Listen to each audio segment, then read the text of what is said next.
Le grand gagnant de la soirée, Xavier Legrand, meilleur film, Léa Drucker, meilleure actrice. Waouh, on a envie de dire, hein. C'est le moins qu'on puisse dire. Oui, même. c'est ça.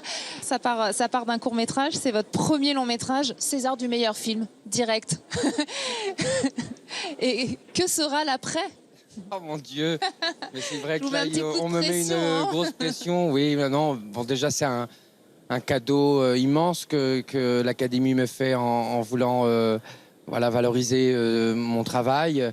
Je sais pas quoi vous dire, à part que je suis un peu éberlué par ce qui se passe, parce que j'ai fait aucune étude de cinéma, je suis un acteur de théâtre, et voilà, je fais du cinéma, et on me dit bah, bienvenue et continue. Alors je vais continuer, c'est Oui, clair s'il que vous plaît. oui, mais bon, on va m'attendre au tournant, donc j'ai intérêt à rester calme.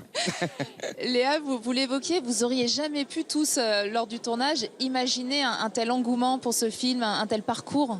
Non, c'est très particulier parce que dans un parcours d'acteur ou d'actrice, on a plein de moments où on croit, on a une grande conviction pour les choses et les choses ne sont pas forcément visibles. Les choses qu'on aime le plus ne sont pas toujours visibles du grand public ou des professionnels, on ne sait pas pourquoi, c'est un peu mystérieux.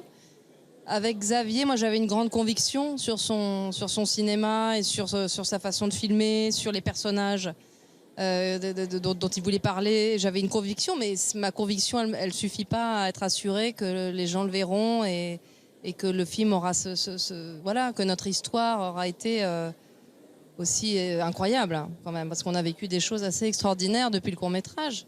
C'est vrai.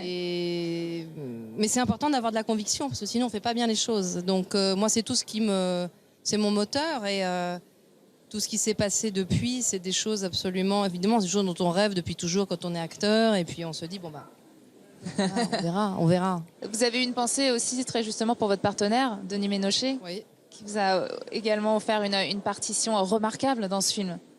Bah, Denis, en fait, je pense qu'il n'y a aucune interprétation qui se fait tout seul. Quand on fait une interprétation et qu'on va plus loin, c'est aussi parce qu'on a des partenaires qui vous permettent d'aller plus loin et qui vous inspirent. Et en fait, Denis Ménochet, c'est une inspiration, quoi. C'est une inspiration.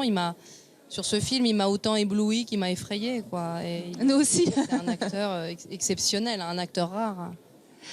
Un tel film et la façon dont vous l'avez mis en scène repose vraiment sur ces acteurs. C'est vrai que c'est forcément tout le temps le cas, mais là, vraiment, parce qu'on est avec eux, on les suit, on ne sait pas sur quel pied danser, il fallait pas se rater.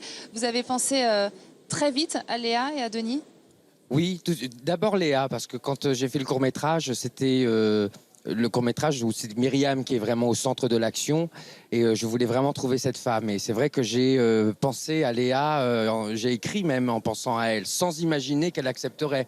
Parce qu'on ne se connaissait pas, je me disais, bon, j'ai pas fait d'études de cinéma, peut-être qu'elle ne fait plus de court-métrage, donc c'était vraiment quelque chose qui était juste dans ma tête, mais en me disant que je tournerais avec quelqu'un d'autre. Et puis c'est mon producteur qui m'a dit, mais écoute, faut que tu assumes un peu, on va aller la voir. On y va. Et voilà. Et elle a dit oui tout de suite. Et voilà, et c'est une très belle rencontre. Ouais.